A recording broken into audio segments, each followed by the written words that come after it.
This is What's Driving You. And so my first question, man, I'm going to get right to it. What's driving you? About my old lady, my kids, my family. That's what drives. I wouldn't have met you when I did. Here you go. Shut this shit. That's why it gets you in trouble. What's up, man? This is What's Driving You. I'm Keyon Dooling. What's driving you? And I'm going to end like this. I think that the biggest room in the world, the biggest room in your life is the room for improvement. Hey, what's going on, everybody? My name is Keyon Dooling. This is the What's Driving You podcast. And today I have a extremely special guest, my friend, my brother, yes, my ace. Yes. We go back over 25 years of relationship. Not only is he a great man, but he's a 3-time NBA champion, 20-year NBA vet for one team. He's got his jersey in the Raptors. He has this nickname that they call him. They call him Mr. Miami. Today we have Udonis Haslem. Welcome to What's Driving You, champ. Man, I appreciate you, dog. Boy, I miss you, boy. I appreciate you, dog. It's good to see you, boy. I love you, boy. Love you to the end and back, boy. You know I'm always going to be your dog, Slim. Man, look at us now. Look at us now. I know, man. I know. God is good. God is so good. God is so good. Mm-hmm. So this podcast is going to be a little bit different. Yes, I know you've done several podcasts. Shout out to the OG podcast. You and White Mike doing incredible work over there. Boy. Yeah, y'all go way back. But I want to kind of peel back some of the layers in the onion that sometimes we don't necessarily talk about. Yes. I want to center it around the state that we come from. I see the Florida on the hat, and you know we proud Floridians. Mm-hmm. We love being from the crib. So my first question for you, man, is like what's driving you? Like, what's your motivation? What's your get up, and what's that thing that keeps you going every day? What's driving you? Man, Miami. I've never separated myself from the city or the people. Mm-hmm. You ain't never seen me with security. You ain't never seen somebody try to come speak to me and somebody say, nah, you can't talk to him right now. You might see me in a corner store. Mm-hmm. You might see me on South Beach. Mm-hmm. I'm always accessible to the people. Yeah. So I don't have to read about what they need in the paper. They come up to me and tell me, hey, man, this is going on. Nah, this messed up. Why they doing that? Why they tearing this building down? Hey, we need housing. We need jobs. I have resources. Yeah. I can go sit down with the right people that can make those things happen. So, a lot of these things that I'm doing now is, just what I'm hearing from them. It's just I'm taking the information straight from the sources and the people that's dealing with these things and going through these things. And I can go sit down with Keyon Hardeman. I can go sit down with, Francis, Suarez. I can go sit down, with all these different people that make decisions. Yeah. Yeah, that's you the plug, and that's man, like I've seen it firsthand. I've seen you so many times tell guys, our former teammates, anybody who you hosting or have a relationship with, like, hey, if anything goes down here, y'all holler at me. You know what I mean? And I've seen that firsthand, and a lot of people don't get to see that. So, man, kudos for you for doing that. So we 80s babies. Yes, we grew sir. up at the crib, Yes, and there's always been this little rivalry between Broward and Dade. Like, we don't have to go to the old school terms like Coward from Broward and all that. Get into that, but if it's a rivalry, that means y'all had to win some. Oh, well, I mean, ooh. Well, look, we could not compete with the Cuban Mafia and the Dream Team, between the Caribbean and, all of Miami, what I'm saying, at Miami High. But man, listen, y'all brought the best out of us, and it was fun times. It was. That was so much fun, man. We had so much fun playing the game of basketball. It was just so simple. Yeah. It was so simple. It really was. I still look back at that team. So we played each other maybe 5 times that year because we played like 3 times in the summer. Mm-hmm. And Steve Blake came over. You had pretty much like come down from Jacksonville, and that's something I'm going to touch on as well because a lot of people probably don't know you had to spend a little season in your life in Jacksonville. Yes. But before we get into that, man, like growing up in the 80s in South Florida, like what did that feel like? Were you small enough to play like Little League football, or you was always too big? You was able to go out there and do something? So I stayed in Lake Lucerne. You know what I'm saying? Right now, I think they call it Crystal Lake. Mm-hmm. Over there, that's where Trick had his first restaurant Sundays, his first restaurant. So, if anybody know my story, I was born in Liberty City, born in North Shore Hospital. And I lived in Liberty City most of my life, and then my mother and father separated. And then I stayed in Carol City in Miami Gardens. CC Zoo. So I was in Lake Lucerne. That's where I grew up at, and I actually played football. If anybody knows anything about South Florida, football is king. Yes. That's what we do. That's what we breed do. 'em. Yes, sir. So I started out at Scott Park, you know what I'm saying, playing football. And, you know, thank God for my stepmother who's transitioned, you know, as well. She had a good job, a great job. And this is, you know, for me, if you know my history, I've had some amazing women in my life. Yes, that, you know, absolutely. have stood behind me and, you know, is just as big of a part of the reason why I'm here as my father. Yeah.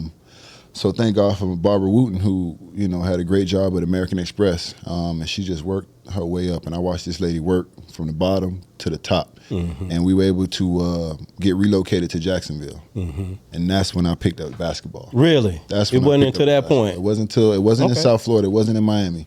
It was when I was in Jacksonville. How about when that? I picked up the game of basketball. And my older brother, who's not here, he transitioned as well, Samuel Wooten. He took me to the basketball court to play with him. And, Wow. and a lot of people don't know this about my brother, and I'm very vulnerable about this, and I have this conversation. My brother was gay. You know what I'm saying? And, Okay. and he ain't play that. Because he was gay, he was soft. Straight up. It wasn't nothing soft about him. He Straight was gay, up. but he wasn't soft. Straight up. My brother took me to the basketball court, and that's who I used to play basketball with, my older brother Sam. How about that? Man, we got such a rich history in sports down here. We got a rich history of music. You know, we got the most underrated food on the planet. Oh, my God. You know what I mean? Like Everything, South all Florida. the cultures, everything. Everything. We got a car culture. Yes. We got a music culture. We got like all these different cultures down here, and a lot of people only they try and put us in a box and only highlight, right, South Beach. Yeah, man. You know? They kill me with that. I try to tell people all the time, man, listen, man, we don't ride horses down here. Boy. This ain't no country. Like, I don't know what y'all think this Yeah. is. And then another thing, we're going to tell y'all, stop watching TV and thinking South Beach is Miami. That's where you go wrong at. South Beach is not Miami. Yeah. They keep their South Beach money on South Beach. Yes, sir. So South Beach ain't Miami. So when you turn on the TV and you see those palm trees and them people walking on the beach and you be like, I'm about to go there, just make sure you go there. Yeah. Because that ain't Miami. Absolutely. So, like, kind of when me and you, our paths kind of crossed, like that great game of basketball that you picked up when you was in Duval, Yes, sir. right? Yes, sir. It allowed Shout out us to to, Duval, man. yeah, man. Shout out to Duval, man. If it wasn't for that stint that I had in Jacksonville, I would have never probably played the game of basketball. Man. I was strictly football in South Florida. How about that?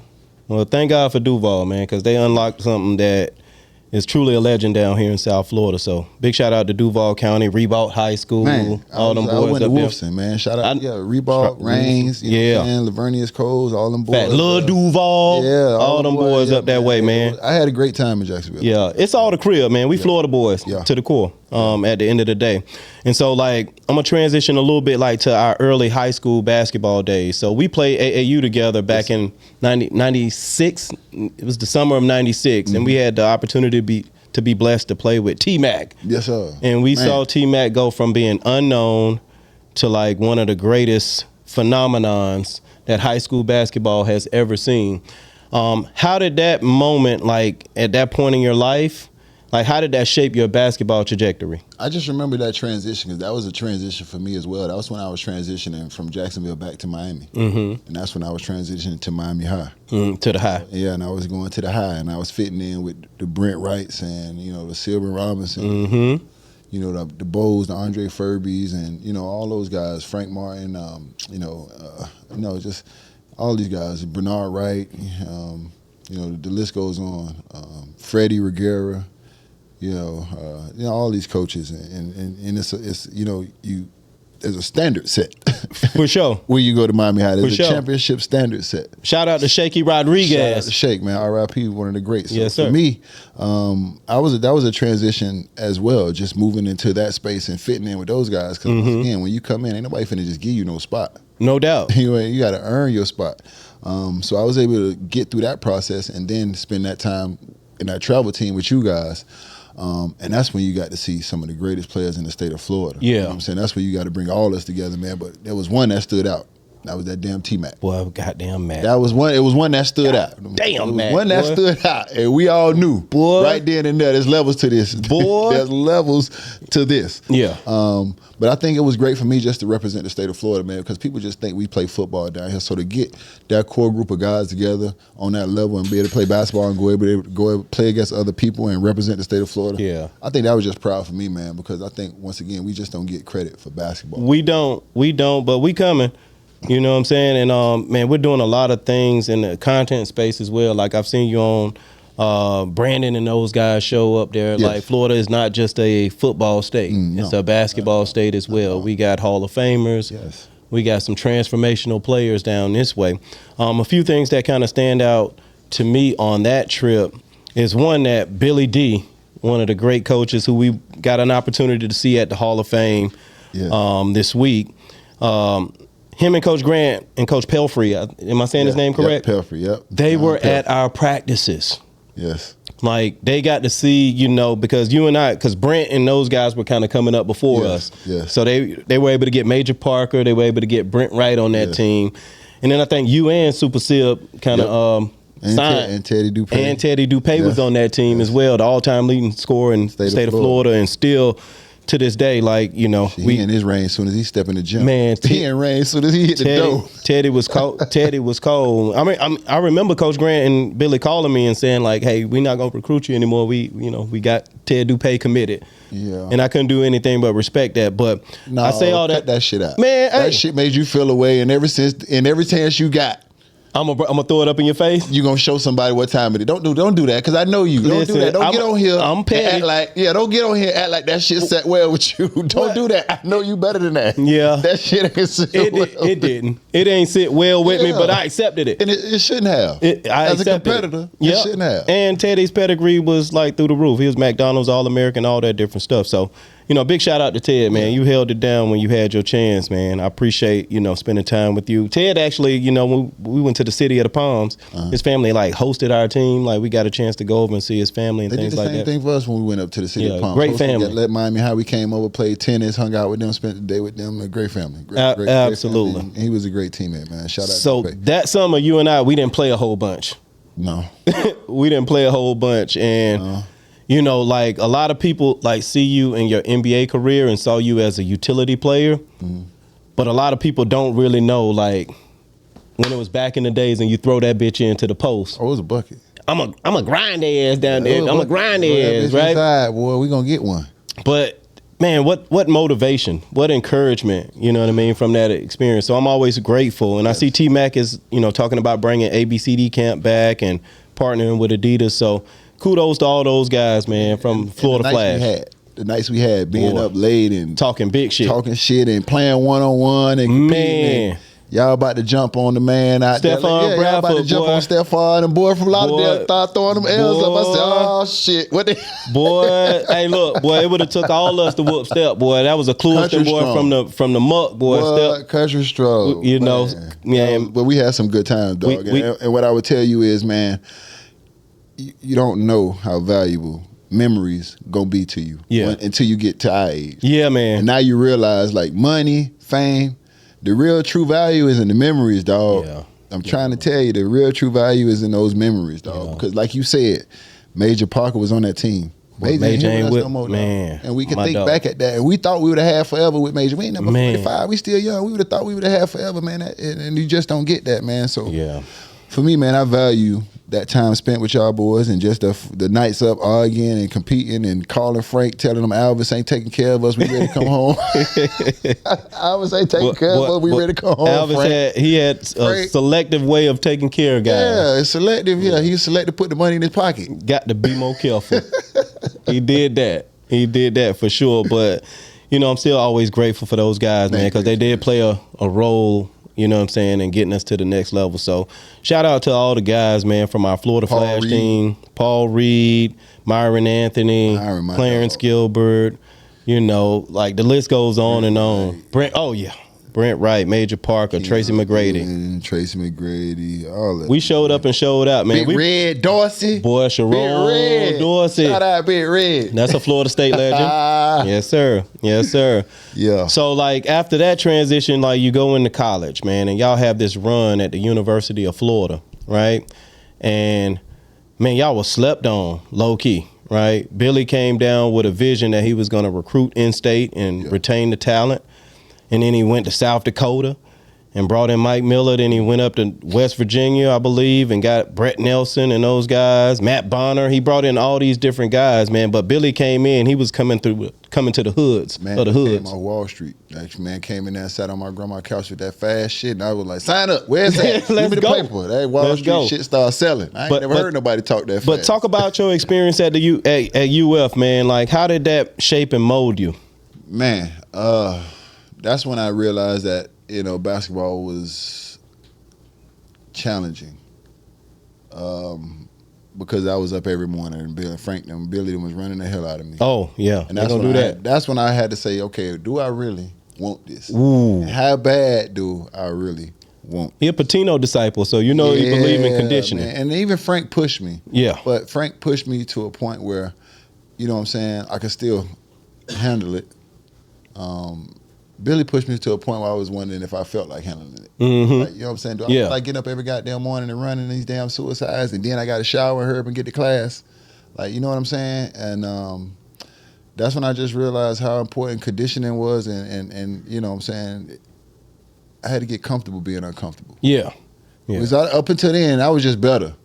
And I was able to play in my comfort zone and be better. Yeah. And now I had to get out of my comfort zone. And that was the challenge. You know what I'm saying? And not just one day, every day. Yeah. Because they making it. Brent Wright making his. Mm-hmm. Mike making his. Teddy. Well, not Teddy. Not Teddy. Ben Teddy was back there. They making theirs. So now, like, all right, what you gonna do? Yeah. You know what I'm saying? So every day, man, I wasn't making it. I have to come back again and keep going. And Billy ain't let up on my ass either. No, he didn't. No, he didn't. And thank God for Anthony Grant too, man, because Anthony Grant was looking like, hey, man, I brought you here from Miami. Don't embarrass me. That's a Miami High alum, right? Yeah, man, Anthony Grant from the High. Well, y'all got a pedigree over there, boy. Anthony Grant used to be looking at me like, hey, don't embarrass me. You one of us. Yeah. Yeah. So that summer going into college, I got an opportunity, to play with Mike Miller. Yes. And man, Mike Miller is one of the coldest cats on and off the court I've ever known. Like one of the best shooters I've ever known, but one of the best people I've ever known, right? And you guys like really bonded, right? Y'all have a long-lasting relationship, more so like a brotherhood. Yes. So talk to me a little bit about Mike and how special he is to you.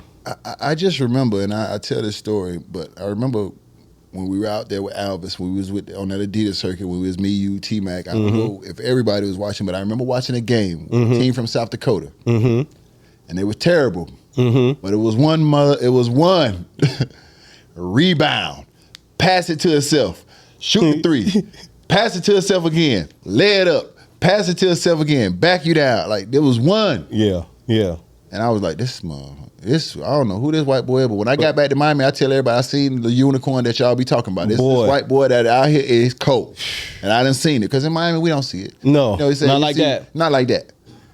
And fast forward, it was Mike Miller. Yeah. He ended up being my college roommate. So when I get to University of Florida, Brent's already with Major. I was going to be with Brent, but Brent's already with Major. So then they put me with Mike. Yeah. So immediately you understand how this go. This is brotherhood. You know what I'm saying? That's my boy.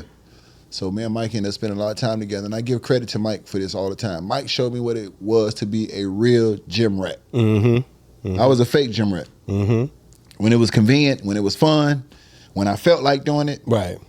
Mike was a real gym rat. I picked that up from him too. 7 days a week and twice on Sunday. We going to the club, Mike going to the gym. Yeah. Yeah. There was a method to his madness. I thought he was crazy. Right. Having his wife rebounding. It wasn't his wife then. It was just his girlfriend. That's right. She going rebounding to him. You wasn't with me shooting in the gym. She was. That's right. That's what I'm saying. So I'm saying, okay, I'm starting to pick up on something. I'm starting to understand why you could go goddamn 100, go 99 for 115 in threes. I'm starting to understand why. I'm starting to understand the pattern and the repetition of this. So I learned that from Mike. So that was the best thing I could have learned from Mike. But also, man, just learning from Mike, man, is just growing up in Miami and South Florida, I ain't really never been around white people. Yeah. You know what I'm saying? Until I got to University of Florida. You know what I'm saying? All my friends was either black or Hispanic. Right. You know what I'm saying? So once I got to University of Florida, you know what I'm saying, it was just a lot of diversity. Yeah. But Mike didn't treat me no different, and I didn't treat him no different. Yeah. Like I done went to hang out with Mike and his family, and they treated me like family. He's went to hang out with me and my family. So for me, it just opened up a whole different world. That's the thing about sports, man. You know what I mean? Like it's colorless. Yes. You know what I mean? It brings all these different. Look, my palates wouldn't be open the way they are had I not had diversity. You know, my food taste and food choice. You know, my rhythm and my cadence. You know what I'm saying? Wouldn't be what it is had I not been exposed to all these great people through this little round basketball. Man. It's the gift that keeps on giving. I mean, we still like make a living still off of what we did in that sport. Yes. So I think it's a duty, man, you know, that we have, especially to the next generation of South Floridians, that like it's possible. I love them. I love it. I go watch, and I have a son that's playing in the circuit, man, but I'm just amazed at the talent level. Yeah, them boys can hoop. Where they are when you 14 and 15 and 16 and the way that they are playing the game of basketball, the skill level is unmatched, man. Yeah. And I'm just so impressed, and I'm just so excited for the state of Florida and just overall the basketball. When you look at what we got going on down here, man, it's exciting because this is all we wanted. This is all we want. We just want to respect. We just want y'all to know we here. We just want an opportunity. We just want y'all to know we here, man. You know what I'm saying? Yeah, we don't need no helmet. Like, lace them up. Let's hoop. Man, yeah, so I'm looking at them young boys, man. I'm loving the Scotty Barnes, man. All these young boys that's representing from the state of Florida. Thompson twins. Jason Collins. Come on, man. All these boys, man. Let them ride. Yeah, man. Shout out to these young boys, man. Y'all holding it down. I know y'all get a lot of criticism from like the OGs and the guys who came before y'all, but man, we proud of y'all. Yes, we Keep are. going. Yes, we are. Yep, y'all stand on our shoulders, man, and y'all got to pass the baton. You know, sometimes you have to pass it back, sometimes you have to pass it forward. So all I ask is that them young boys like continue to represent the crib and continue to work your ass off. And like you said, pass it just like we did, and like somebody gave it to us. Give it ones back. That gave it to us. Give it back. The Eddie Joneses. Eddie Jones, you know the big homie. Yeah, you know man, what I mean? Like, homie, you know, man. the Brandon Knights. Look, here, give me this information. Yeah, so that's the cycle of it. Man, after a great college career, right, UD? You know, where y'all had so much success, team success, you know what I mean? Like, I still remember, like, y'all playing against Michigan State and you just, like, you know, double-doubling. You was a double-double machine. You know what I mean? Like, you know, they was throwing it in there to you, and if they ain't throw it in there to you, you'll go get it off the rim, right? And you go undrafted, and you have to go overseas. Tell me how you felt in that moment of not getting drafted, and then how did it feel overseas? How did you reinvent yourself? I felt betrayed. And not betrayed because I didn't get drafted, betrayed because somebody looked me in my eye and told me they was going to draft me. You know what I'm saying? And you know, it was that was the unfortunate part. You know what I'm saying? I worked out for a lot of different teams, and it was one team. It was the Seattle Supersonics, Nate McMillan. And I don't hold nothing against Nate. This is just my story, and I got to tell it. It's part of it. This is my story, and I got to tell it. So Nate, I don't hold nothing against you. This is my story. I got to tell it. He looked me in my eyes and told me, if you're there for our second round pick, we will take you. We want you, and with the second round pick in Seattle after that workout. And when the pick came, they took Reggie Evans, another Florida boy. Shout out Reggie team. for sure, and was well deserved. Rebounding machine, rebounding machine. You know what I'm saying? Like, I didn't rebound like that at first.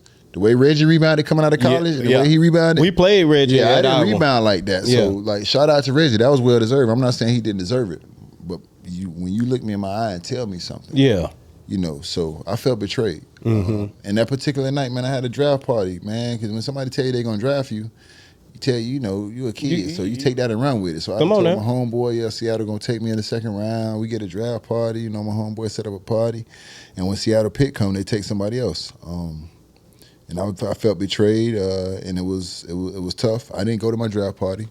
I just for what? I didn't get drafted. What the fuck you throwing a draft party for somebody I didn't get drafted for?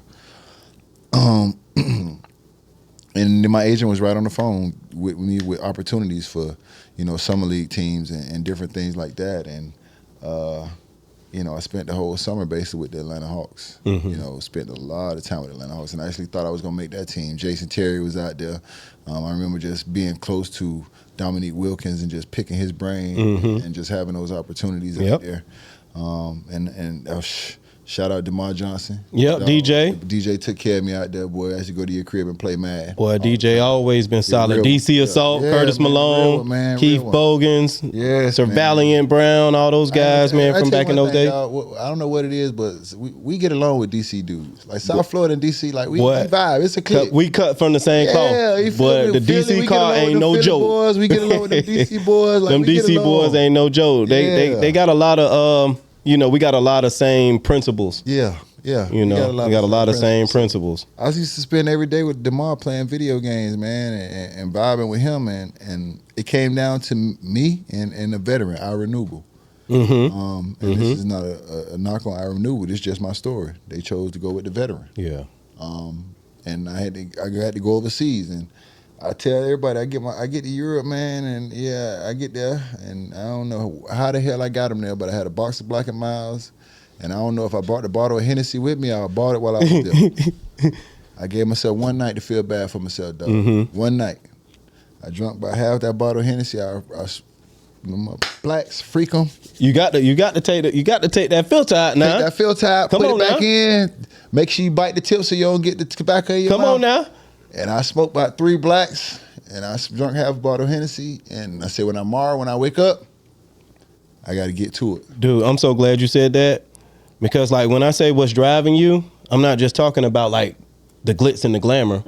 I'm talking about the grit and the grind, right? Boy, I was down, boy. I was away from my family. Boy, I know. I had done put everything into this. Boy, I know. And they sent me away. Boy, I know. to Europe. I can only imagine. I barely was speaking English. But let me ask you this. Had you not experienced that, right? Would you have gone and got on the treadmill every night? No. The way that you did. Not did? the way I did. Would you have changed your eating habits? Would you have reinvented your body, right? Would you be as focused, determined, tough, resilient, had you not gone through that? So that adversity. I get this from Spo. That's when I feel most alive.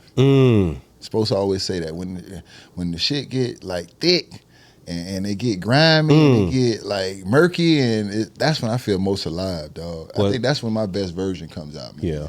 And that's what I've been able to build, that confidence in myself that no matter what position you put me in, I'm gonna figure it out. Yeah. Because I done been there. Yeah. I done been undrafted. I done been at the end of the bench. Like I figured out ways to be successful from whatever situation or whatever cause I've been dealt. I figured it out. Yeah. You know what I'm saying? So I just have that confidence in myself, but it's not a confidence that, is cocky. It's a confidence that has been earned and built through the grit and the grind and just the frustration that I've had to deal with, and my connection with the man above. Because if it ain't for him, man, none of this ain't happening. Absolutely. I tell you, things that happen for me, KD, that I would never would have thought, dog.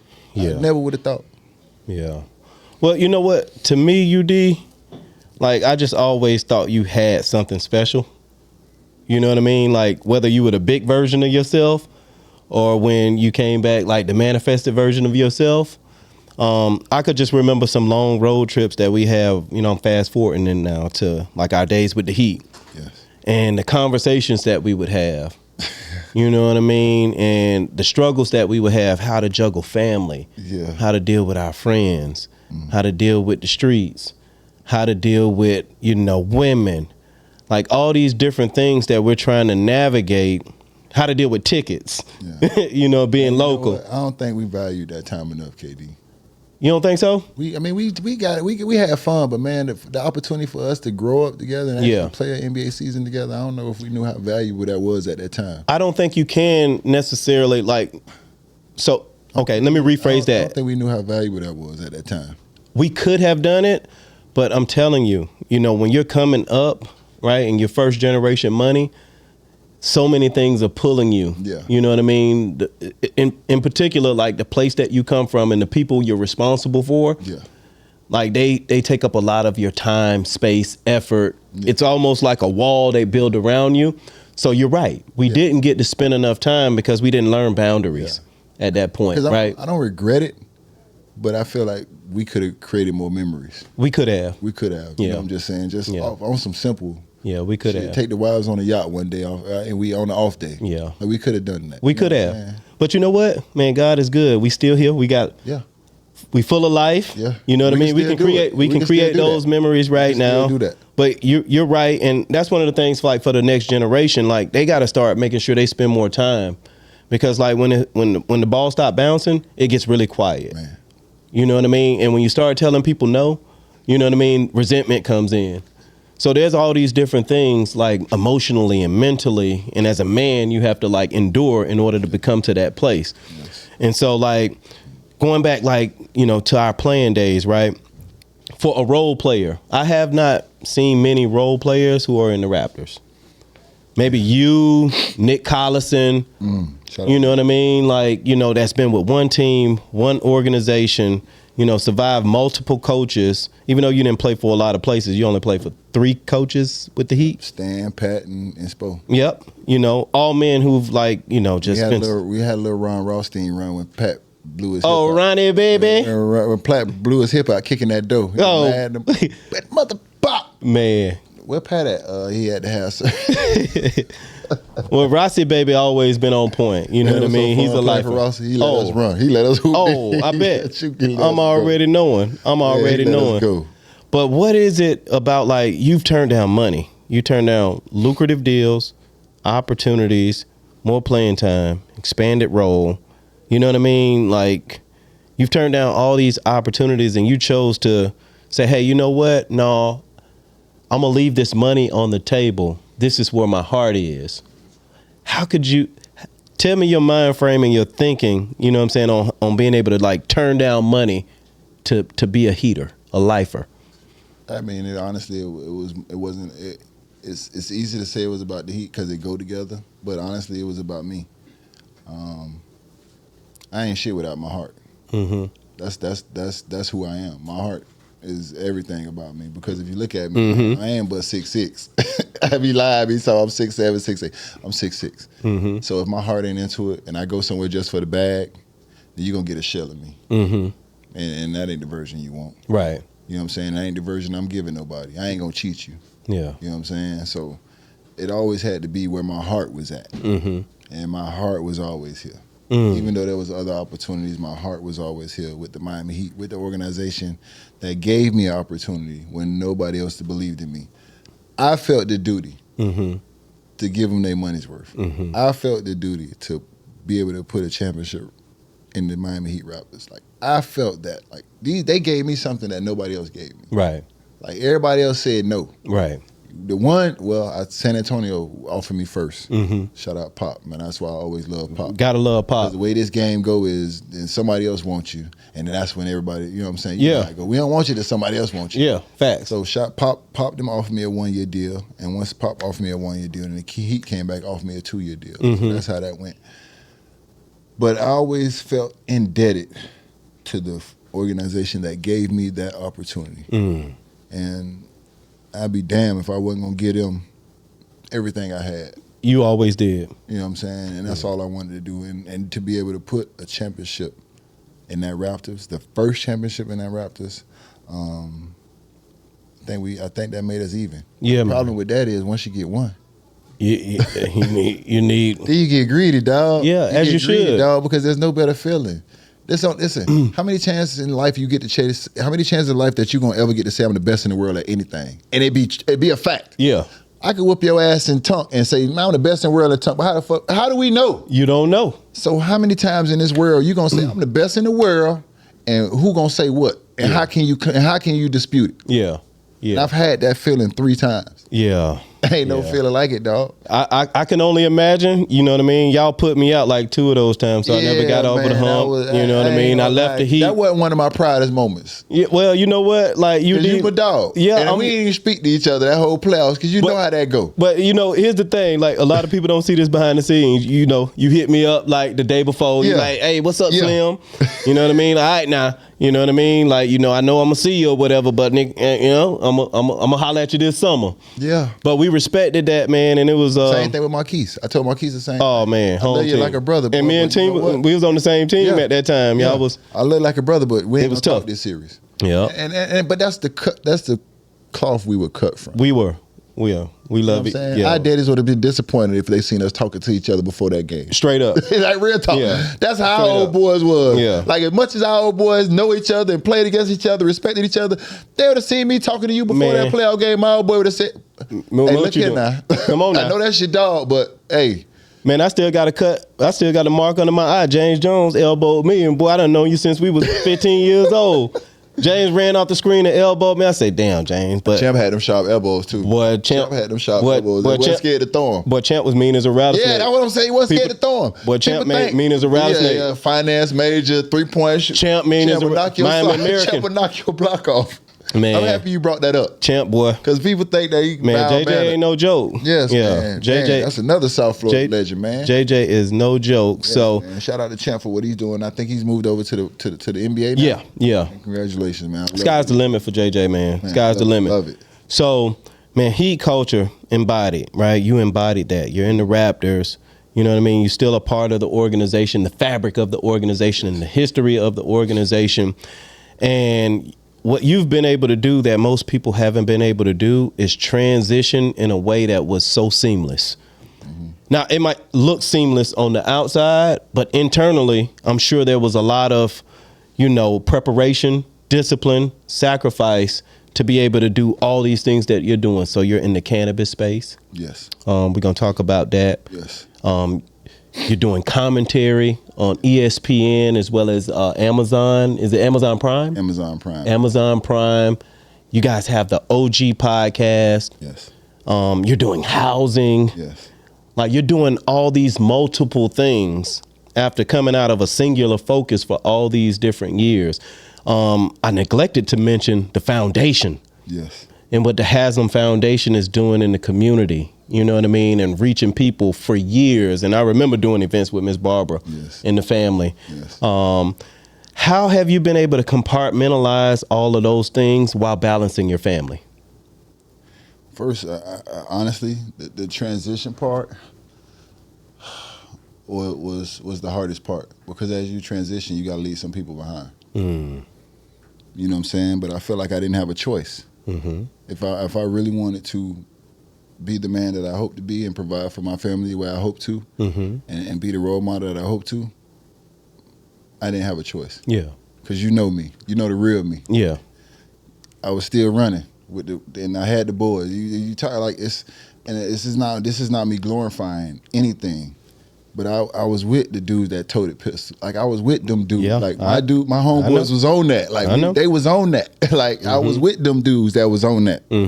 Like, and it got to a point where you get too many phone calls. Yeah. This boy here, he out of here. This Yam just got hit up. This man just got hit up. He in jail. Lowe just got hit up. You getting those calls and you just know this. You just wasn't with them that time. But just if you was with them, just know they ain't gonna put their thing on safety because you there. You would have got it too. Yeah. So you get to the point where you just start to realize you got to make a change. Or you might be in the wrong place at the wrong time, bro. Yeah. I got a question for you. As you make that point right there, I think that's one of the most difficult things for athletes, especially while you're in it. Like when you kind of transition out of like your playing days, it's like a new norm. So like you have to reinvent yourself. You have to cut back certain places. You have to, you have children now, a family now, all these different things. So you have to reallocate that time. Yeah. When you from the hood, you get judged at a level like, oh, you ain't messing with me no more. Oh, boy, you're green. Oh, you're soft. Oh, you done turned your back on it. Oh, you think you're all that. I done heard that. You know what I mean? Oh, you're going to go in your pockets when we see you. Yeah. Oh, you think you're all that because your pocket's fat.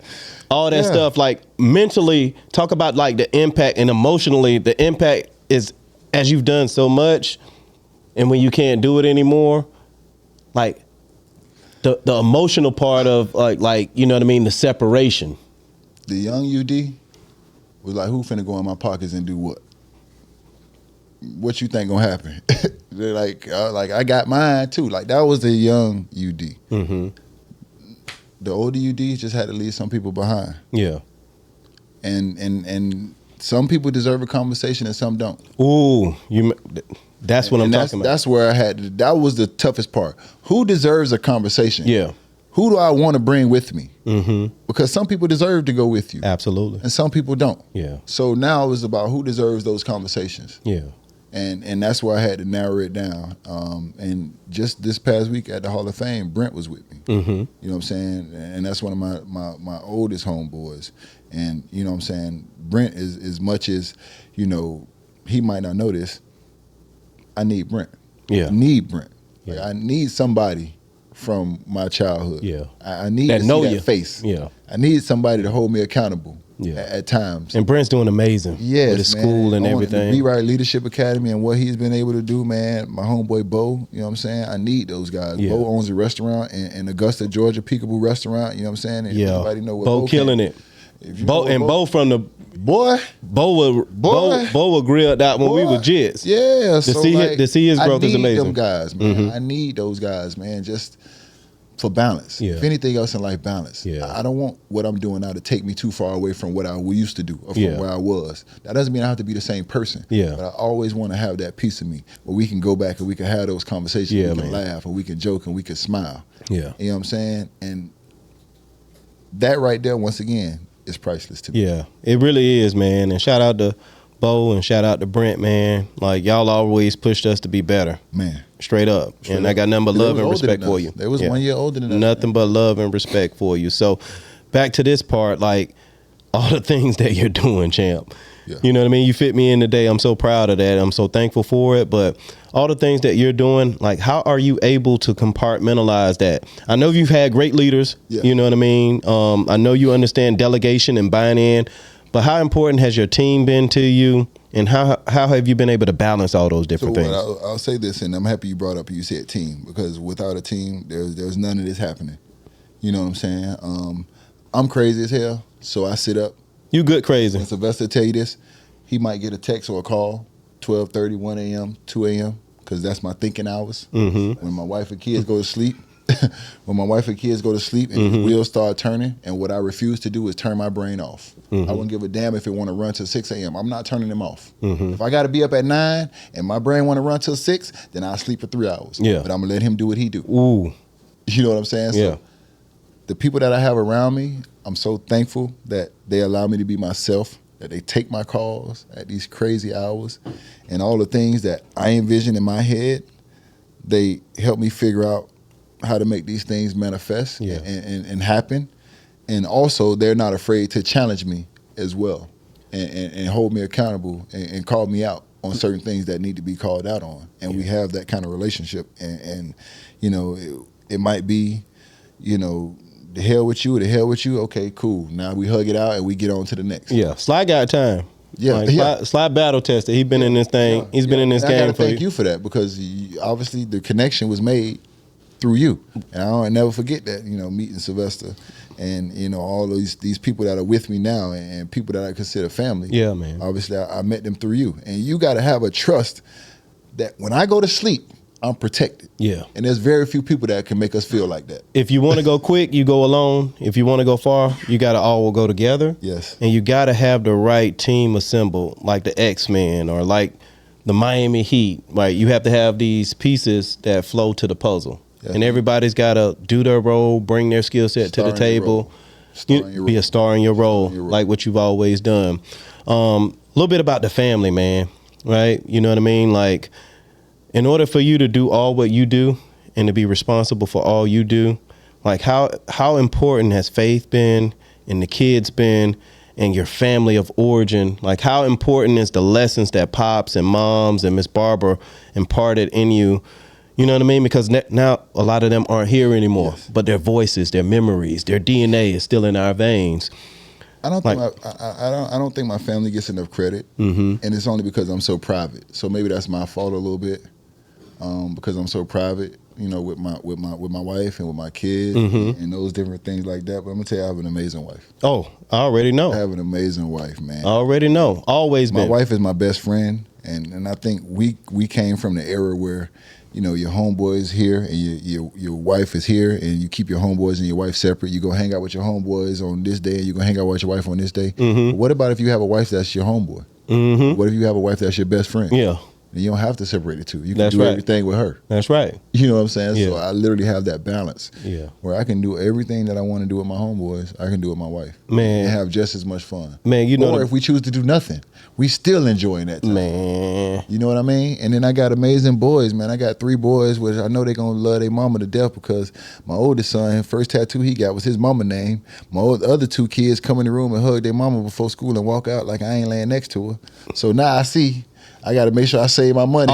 All them boys is going to be he mommy baby. Boy, God, they he mommy babies. But I ain't going to lie, I was like that too. Yeah, man. I love my mama too. It's a nurturing love that a woman provides. A lot of times us as fathers.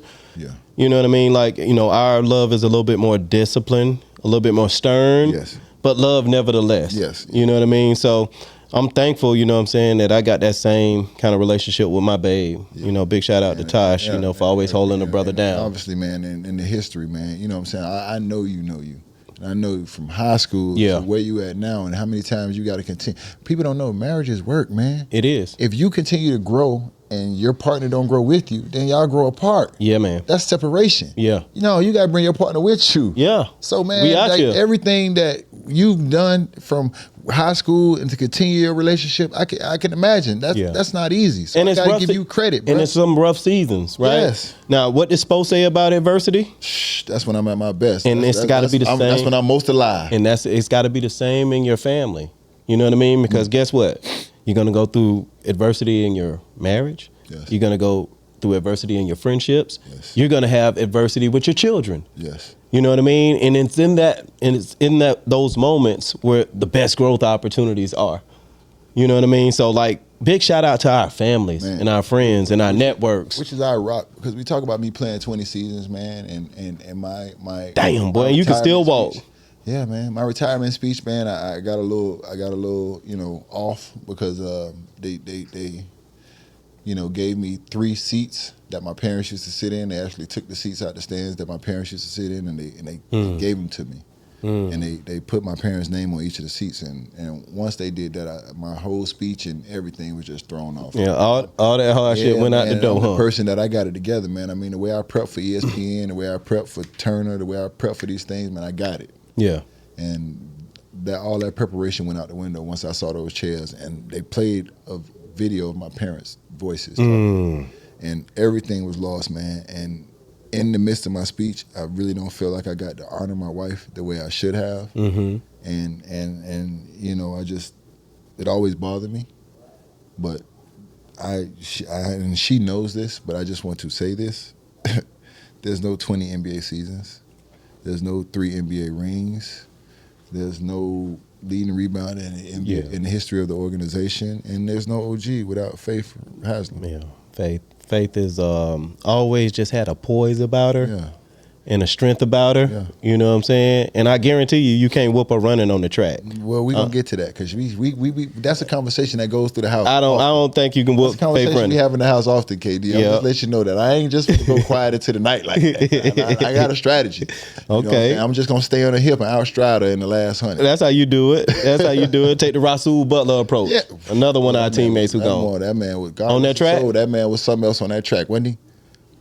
Man, Sulbot was no joke, man. And that's the Philly thing. dog. We get along with Philly dudes too. We do. Whatever it is, we get along with Philly dudes too. Yeah. Yes, sir. Yeah, man. So I done had you here for quite some time, so I want to kind of close out. Man, listen here, you got all the time you want. Okay, all right, well, good. I'm gonna lean back a little bit, and I'm gonna grab my little cup and have me a little sip real quick. You got all the time you want, my boy. Let me go ahead and take a sip with you now. Man, cheers, man. Yeah, you know what I'm saying? Yeah, dog. Love you, boy. I love you too, my boy. Forever, bro. Forever. You always say this to me. Hey, Slim, like, we ain't got to talk every day, boy. You know what I mean? Boy, I'm going to love you forever. Ever, dog. And I thank you for that, man. And that's the reality of it, man. Like, I don't know when I'm going to see you or if I see you, man, but I get on my knees old school every night. Old school. I don't just say it in my head. I still get on my knees, dog. And I pray for all my brothers. Man. I pray for all my brothers every single night, and I pray for their families. You know what I'm saying? And then obviously I pray for my family, and I go down the line, and I don't name every single person, but I say my brothers. I say, Lord, I pray, take care of my brothers and their families. Man, that relationship. Anything they going through, Lord, let it be known. Yeah. You know what I'm saying? Yeah. Like I still do that, dog, and because y'all matter to me, man. Man, you Y'all matter, to me, and you bro. matter to us as well. And this is the vulnerable side of you, D, that people don't get to see. Well, that's what I wanted to see today. You know what I'm saying? Because I know you. Yeah. You know what I'm saying? And I trust you with my life. Yeah. You know what I'm saying? And we've experienced things that 99% of the people on the planet haven't experienced. Most of the things that we've seen and had to endure and go through, like nobody could even know. It's not meant to be told. Like, you know, it's selective telling on these Like it was podcasts. too soon for us, but we here, and I feel like it's made us the men we are. Well, yeah, for sure. And we still got different versions of ourselves that we're gonna meet, right? So I'm thankful for that. Your foundation. You know, I want you to talk a little bit about the foundation, what the focuses are a little bit, because I know you have a big mental health symposium coming up with Dr. V and the whole team. Dr. V. Man. Oh, Dr. V is the she the shit. She's amazing. Yeah, she the shit. Brain love. I don't know every single letter of the affirmation. She's but something. Brain love. Yeah, like, she's amazing. She's the real deal. Yeah. So our foundation started with, we just had a close family friend that went to church with us that passed away and had 3 kids. And I was like, you know what, we're going to make sure they straight. And then it was like, okay, a lot of people at the church need help. Let's take care of majorities. And then it was like, you know what, Barbara came to me and was like, you know what, just start a foundation. Let's just do it the right way. Instead of just giving people handouts. Let's do it the right way. Let's start a foundation. So thank God to my stepmother, Barbara Wooten, who's also transitioned. Yep. We started the Udonis Haslem's Children Foundation, and it was funded out of my pocket for the first 15 years, out of my pocket. Like, when you talk about donations, unfortunately, a lot of time when you go to these companies and different people and try to raise money, they don't want to give to the cause, they just want to give to the face. If I was a bigger face or a bigger name, they write a check. They wouldn't give a damn if I was going to Foot Locker with it. Right. I just gave to this person. But the cause wasn't the intention. It was the face of the person. So, I guess my face, my name, I wasn't as domesticated as they would have liked at that time. Well, they missed. boy, were they wrong. So, boy, were they wrong. It was hard for us to get money, KD. So, man, we were literally funded out of our pocket for 15 years. And, man, I'm so thankful for the last 5 years that the foundation account has been in 6 figures, and we've been able to do so many different things where we've been able to give out, Barbara and Deborah and Johnny. So my dad's name is Johnny, my stepmom's name is Barbara, and my mom's name is Deborah. So we got the BDJ, where we give out scholarships. So we got the BDJ scholarships where we give out $5,000. Towards a scholarship for kids, and then we got another one where I just do on the side where I think we did give out another $2,500. We do affordable housing. The pillars are, small businesses, mental health, and these are the things we like to focus on. So, and kids, small businesses, mental health, and kids. Kids is always going to be the focus, but at first it was just the Udonis Haslem Children Foundation. Right. We wanted to broaden that. So kids is always going to be the focus, but we've given out small business loans. Little Greenhouse was one of them. And out there in Overtown, a great restaurant down there. So we gave them $50,000. We have a coding program where obviously right now tech and everything is so big for the youth. So we invested in coding. We have a coding program. We have affordable housing where we have a project in Wynwood that's going up for the Affordable Housing Project of the Year in Wynwood Works. We got another project that's coming up in North Miami. Oh, man. I mean, you know what, Katie? Like I said earlier, man, it really is not a focus on specific things. It's what the people tell me, dog. Yeah. Like, it's fluid. You don't need access. I'm gonna be there. I'm gonna be in the cities. I'm gonna be in the streets. I walk through Overtown. I walk through Liberty City. Like, you gonna see me somewhere. Yeah. And whatever you got to get off your chest, I want to hear it. Yeah. So when I go sit down with these people, I can say exactly what you told me, and we can figure out a way to meet and bridge this gap and fix this. Man, it's truly amazing, UD, to see you and your evolution, buddy. You know what I mean? It's awesome for me to see as your friend for all these years. Let me give you flowers, years. Though. I know we talking about me. Give you your flowers. The transition and the things that you went through. and where you are now. I'm so proud of you, dog. Thank you, brother. I'm so proud of you. I appreciate dog. it. You know what I'm saying? I only take my classes off on my podcast when I'm getting real. I'm so proud of you, dog. Thank you, brother. You know what I'm saying? From the things that you had to endure. Yeah, man. You know what I'm saying? And, yeah. and we gonna go. We gonna take it step by step. Yes, sir. You stood 10 toes like a man and, yes, sir. did your time and was accountable for your yes, situation. Sir. Yes, sir. That ain't always the case no more. No doubt. We're gonna just go there and yes, sir. Leave that there. Yes, sir. And then once you got out, the next step, what am I gonna do now? Am I gonna feel sorry for myself? Or am I gonna where you at now? What you're doing? Yeah. The moves that you're making. Sitting here having this podcast. You was just last week in the Hall of Fame doing. Listen, man, that is not easy. Yeah. You know what I'm saying? Yeah. Because oftentimes, and I know this because I provide jobs and I provide opportunities in our community. Once you go through what you went through, people don't want to work with you or people don't want to deal with you. Yeah. So I know the doors that you probably had to kick down or go around. Yeah, man. To get where you at. And I know it took grit and grind. Yeah. And I know that's also come from where we came from and the people that's not here today instill that in us. Yeah. So I'm proud of you, dog. Thank you, bro. I am proud of you, bro, because that's not easy. I know that. You know what? People don't want to work with people like us a lot of the times. You know what, UD? Man, thank you for saying that. I think when you go through something like what I went through, going through incarceration, right? Yes. And going through the indictment process and being fired while you're coaching in the NBA, like kind of going through all those different things, you kind of, you lose a little bit of the reputational, fallout. You lose a part of your network and you lose the infrastructure of how you made your money. I made my money, in the NBA. Yes. But what I learned that like no matter where I am right now, nobody can take away what I've done and I've accomplished, right? And what I've learned. So the rhythm, the cadence, the thought processes. I've been around some of the greatest leaders, some of the best businessmen. I have a resume that like 99% of the world doesn't have. And so you have to like humble yourself. Yes. You have to reinvent yourself. Yes. You have to partner with God, right? Man. Because like we have plans, God has purpose. Yes. Had I not gone through what I'm going through, I wouldn't be doing this right now, number one. Had I not gone what I've gone through, I wouldn't have, the empathy that I have for people who have gone through incarceration and their families. Yes. And I wouldn't have this determination and this acceptance that I have now. So nothing on our journeys will be wasted.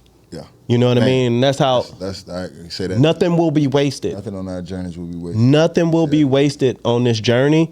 So I just call it a chapter in the book, right? And it's still being reinvented. And I'm so thankful, man, for the beyond. Chapter in the book. You ever thought about that? What about? Oh, so I've written a book called What's Driving You. Okay. I wrote another book when I was away for those 10 months. Okay. You know what I mean? But the timing isn't right now. Okay. Because your story is inspiring, though. It is, man. But we still got some, recompense or redemption. Take your time. That we need to do. But I got 150 pages right now, ready. That's love, dog. Yep. But we're gonna get it. We're gonna get to that point. You know what I mean? So thank you for recognizing that, UD. I really appreciate it, and I appreciate you for not treating me differently. Nah. As I went through that adversity, man. You ain't nowhere in hell.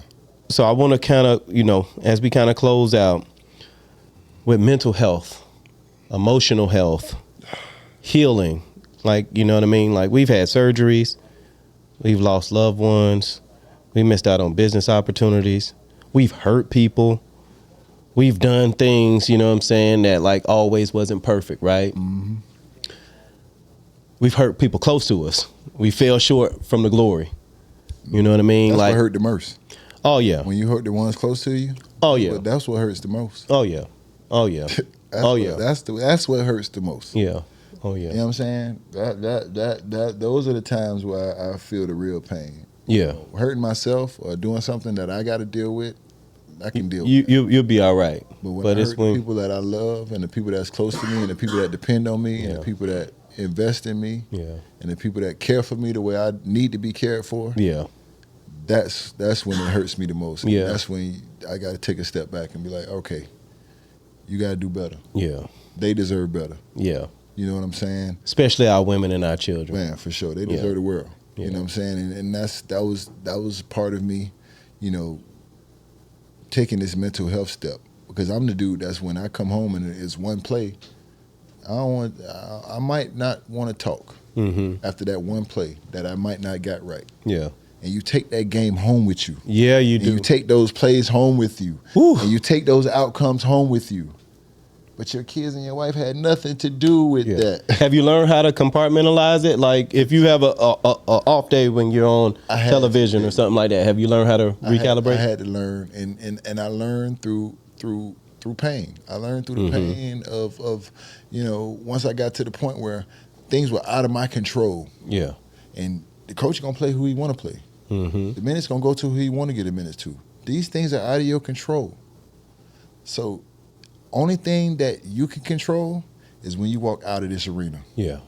Everything when you walk out of here is up to you. Yeah. How you go about your day, how you treat people, what you do is up to you. Yeah, it really is. Once I made that decision to myself, that only thing that is controlled by him and them and they is these 3-4 hours that I'm in here.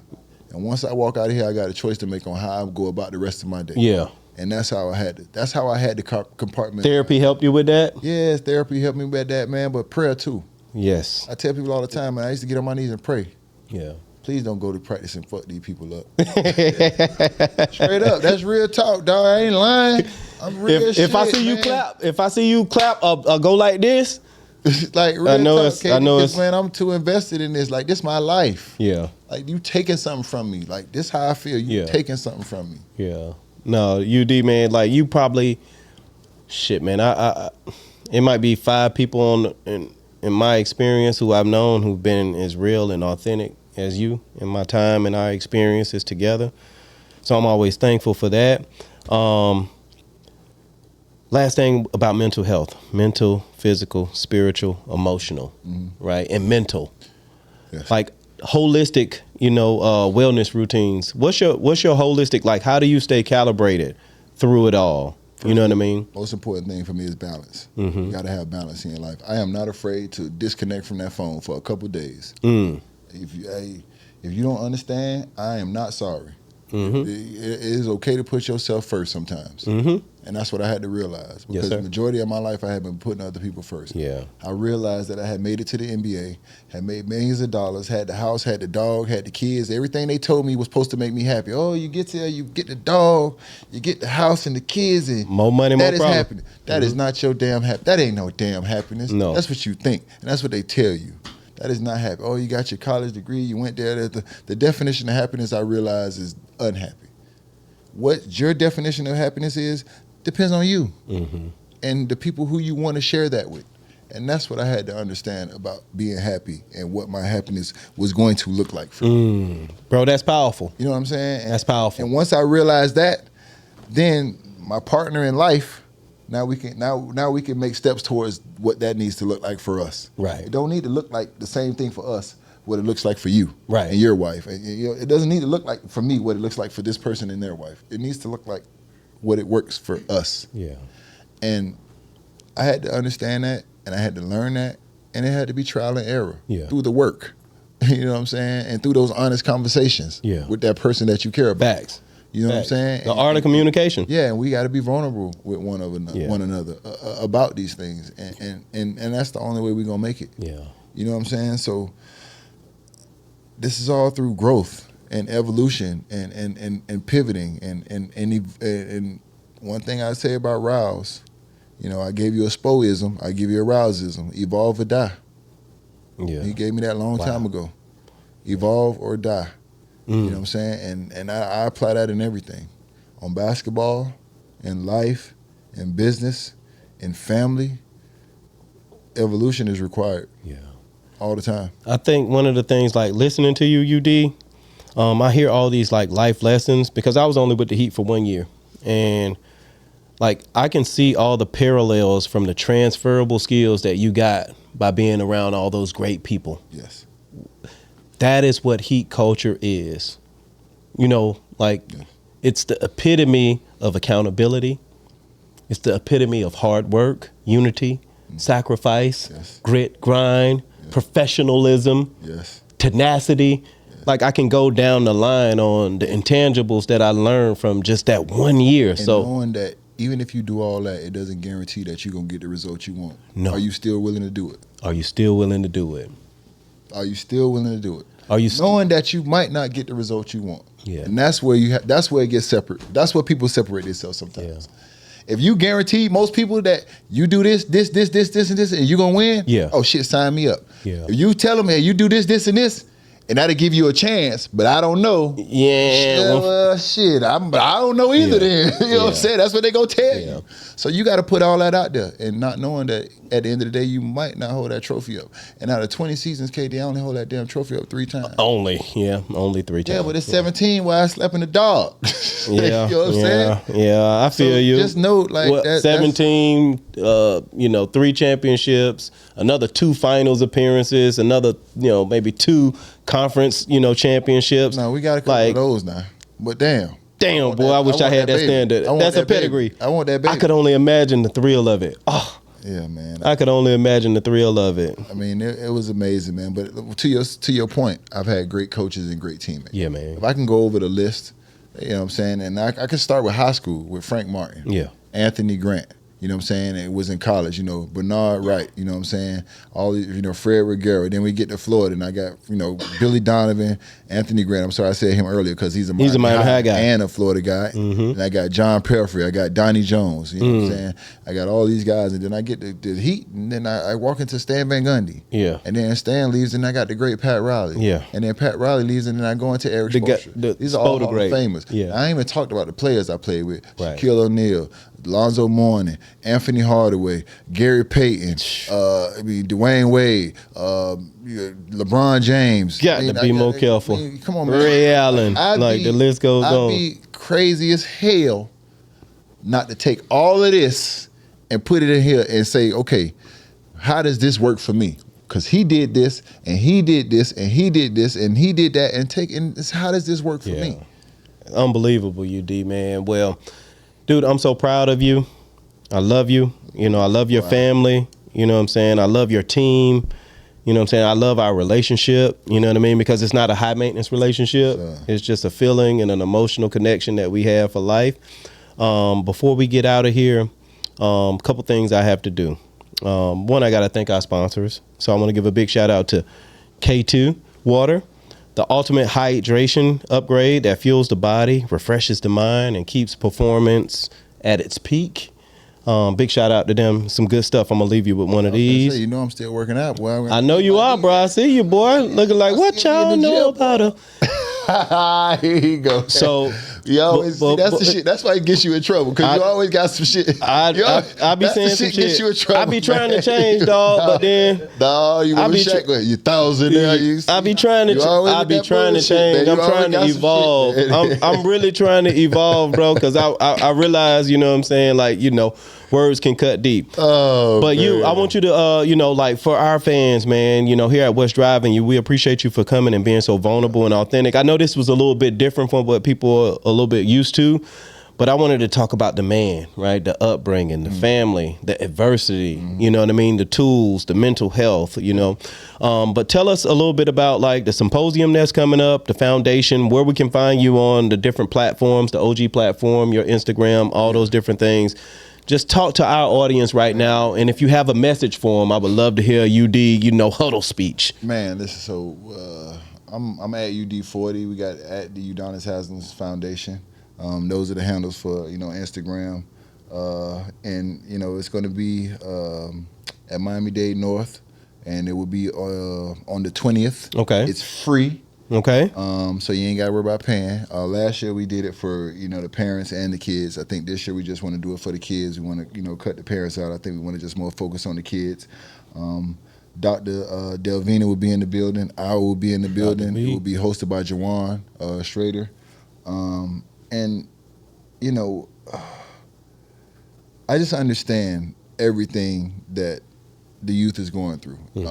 Obviously, suicide rates are higher for black and brown, but we talking about all kids. This ain't the black and brown thing. We're talking about all kids right now. It's a us thing. And our kids need us. Yeah. You know what I'm saying? Our kids need us. You know, it's so many different influences out there. You know, you pick up that phone, and I call it doom strolling. They just get on that phone and they start strolling. And I call it doom strolling. You know, there's so much negativity out there. People can DM you anything from any different way. You have cyberbullying, and there's so many kids that just feel alone out there. Yeah. So, you know, for me, you know, I just want you to know that you're not alone. That, you know, there's people that care about you. There's people that are thinking about you. And we're going to give you an opportunity, and we're going to give you the resources to talk to somebody.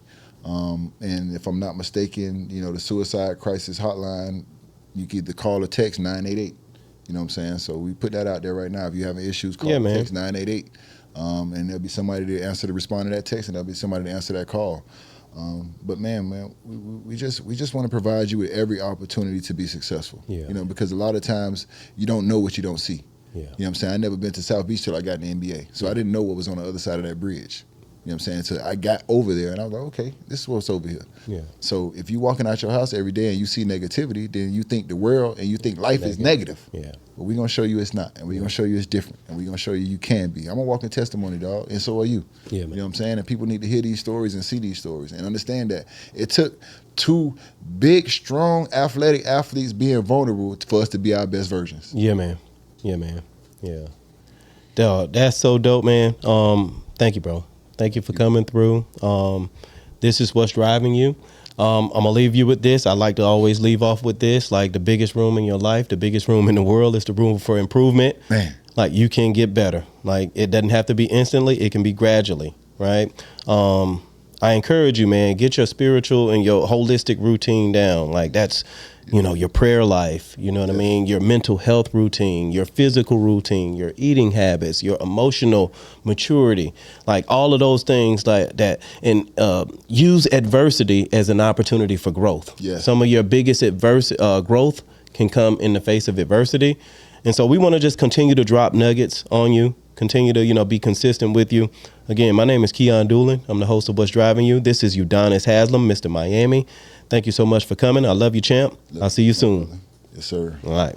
My brother. Yes, sir. My brethren. What's up, bro? This is What's Driving You. And so my first question, man, I'm going to get right to it. What's driving you? About my old lady, my kids, my family. That's what drives. I wouldn't have met you when I did.